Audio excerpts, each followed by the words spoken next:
The Verdict, Episode 3. Cleopatra, history's most misrepresented woman.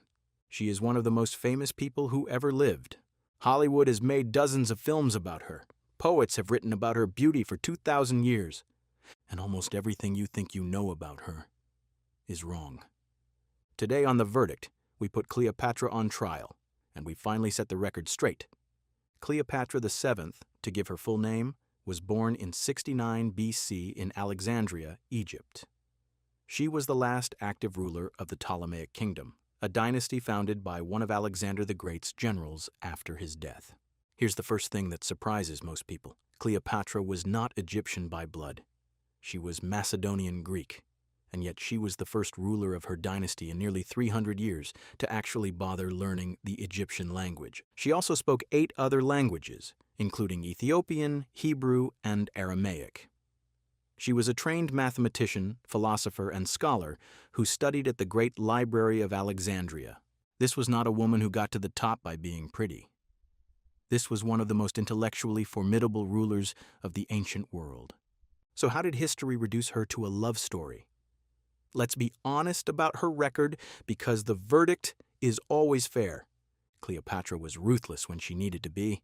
She had her own brother and co-ruler, Ptolemy XIII, driven into exile, and he drowned in the Nile fleeing her forces.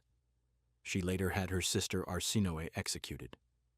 Her alliances with Julius Caesar and later Mark Antony were politically calculated, but they ultimately failed. Egypt was absorbed into the Roman Empire after her death.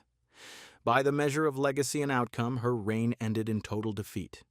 And yes, her relationships with the 2 most powerful men in Rome were real. They weren't invented by Hollywood. She used those relationships deliberately as tools of statecraft, but they also made her deeply vulnerable when Roman politics turned against her. When Octavian, the future Emperor Augustus, defeated Antony and invaded Egypt, Cleopatra found herself with no options left. She died by suicide in 30 BC, aged 39. Egypt became a Roman province. Her children were paraded through Rome in chains. The Ptolemaic dynasty ended with her. But the prosecution has more. Let's talk about what happened to her sister Arsinoe in more detail, because this is not a minor footnote.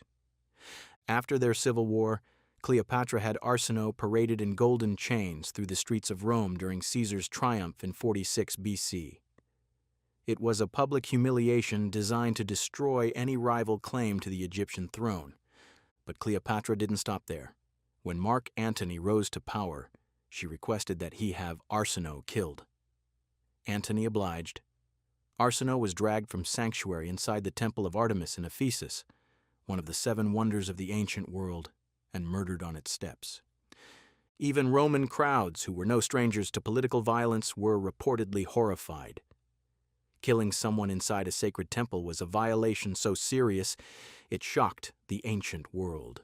Cleopatra ordered it anyway. That is not the act of a victim. That is the act of someone who would eliminate every possible threat, including her own blood, without hesitation. Then there's the question of strategic judgment. Cleopatra staked Egypt's survival on Caesar. He was assassinated in 44 BC. She staked Egypt's survival on Antony. He lost the Battle of Actium in 31 BC. Twice, she bet everything on a single Roman ally. Twice, Rome's internal politics turned against her champion. A ruler is ultimately judged by results, and the result of her reign, for all its brilliance, was the permanent end of Egyptian independence. 300 years of Ptolemaic rule, gone. And while Cleopatra was playing high-stakes diplomacy in Rome, Egypt itself was struggling. Papyrus records from the period reveal widespread poverty, tax evasion, and food shortages during the 40s BC. Severe Nile flood failures caused famines.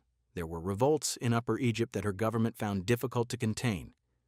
The kingdom she fought so hard to keep independent was, for many ordinary Egyptians, a place of hardship and instability during her reign.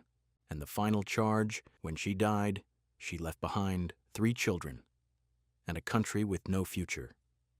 Caesarion, her son with Julius Caesar, was hunted down and executed by Octavian. Her other children were taken to Rome and raised by her enemies. The Egypt she gave her life to protect became Rome's most prized possession, stripped of its grain, its wealth, its independence. That is the legacy she left behind. But here is where history has been extraordinarily unfair. Cleopatra didn't seduce powerful men. She negotiated with them as an equal, and often came out ahead. When Julius Caesar arrived in Egypt in 48 BC, he was the most powerful man in the world. Cleopatra had been driven out of her own palace by her brother's faction. She famously had herself smuggled to Caesar rolled inside a carpet, not as a gift, but as a political move. She needed to speak to him before her enemies could stop her. Caesar, a man who had conquered Gaul and crossed the Rubicon, was reportedly dazzled, not just by her appearance, but by her intellect and her command of the room. He backed her claim to the throne. She got what she came for. With Mark Antony, she played an even more sophisticated game. She arrived to their first meeting dressed as the goddess Aphrodite on a golden barge with silver oars, a piece of theatrical genius designed to position herself not as a supplicant, but as a deity. It worked. Antony was devoted to her for the rest of his life. She governed Egypt effectively for over 2 decades. Under her rule, Egypt remained independent and prosperous at a time when Rome was swallowing every kingdom it touched. That she held it off as long as she did, when against the most powerful empire in the world, is remarkable. And yet, the Romans who wrote about her after her death, all men, chose to focus on her looks and her love affairs. They were threatened by her. A woman who had outmaneuvered Roman men for 20 years was far easier to dismiss as a seductress than to acknowledge as a strategist. That narrative stuck for 2,000 years. Now let's talk about what she actually built. Cleopatra was an economic strategist of the first order. She deliberately reduced the silver content of Egyptian coins, and one of the earliest recorded examples of deliberate monetary policy in the ancient world. It sounds obscure. What it meant was this: she increased government spending and funded her military without raising taxes on her people. She was engineering state finance in ways that wouldn't be theorized in Europe for another 15 centuries. She also looked beyond Rome entirely. While the Roman threat dominated her reign, Cleopatra was simultaneously building trade routes south and east to Arabia, sub-Saharan Africa, and India. She reconstructed Egypt's Red Sea fleet, bypassing Roman control of the Mediterranean. Spices, ivory, silk, luxury goods Rome could only dream of controlling, flowed through Alexandria on her terms. She was trying to make Egypt economically sovereign, not just politically independent, economically untouchable. That is not the strategy of a woman defined by her love life. That is the strategy of a head of state thinking 3 moves ahead. And here's the part that is almost entirely missing from the popular story. In Egyptian eyes, Cleopatra was not a Greek queen or a Roman consort. She was a goddess. While every Ptolemaic ruler before her had governed Egypt without ever learning its language, visiting its temples, or performing its religious rituals, Cleopatra did all of it. She presented herself as the living incarnation of Isis, the mother goddess of Egypt. She walked into the temples. She performed the rites. She spoke to the priests in their own tongue. Inscriptions carved into Egyptian temple walls from her reign depict her not as a foreign queen, but as a divine pharaoh.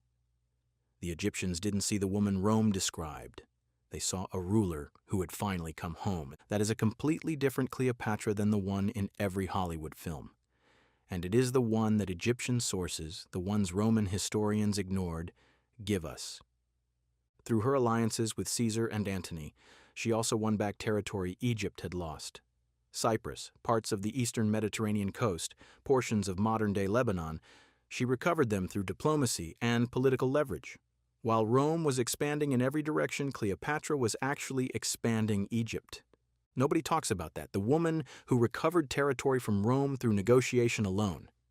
And finally, the golden barge, the arrival as Aphrodite, the 8 languages, the carpet, the temple entrance designed as theater. Every single one of these moments was a calculated act of image-making. Cleopatra understood 2,000 years before the modern world that perception is power. She built a personal brand, divine, untouchable, irreplaceable. She deployed her image as a weapon with the same precision she deployed her navy. Roman men called it seduction. What it actually was genius. What's the verdict? Cleopatra was not a perfect ruler. Her dynasty ended on her watch, and Egypt fell to Rome.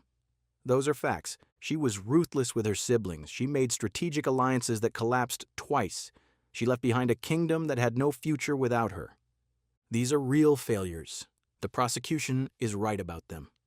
But the idea that she was famous primarily for her beauty or her romances, that is one of history's greatest acts of erasure. She was a polyglot scholar, a shrewd diplomat, a capable administrator, and a political survivor who kept the wolves of Rome at bay for 2 decades through sheer intelligence and will.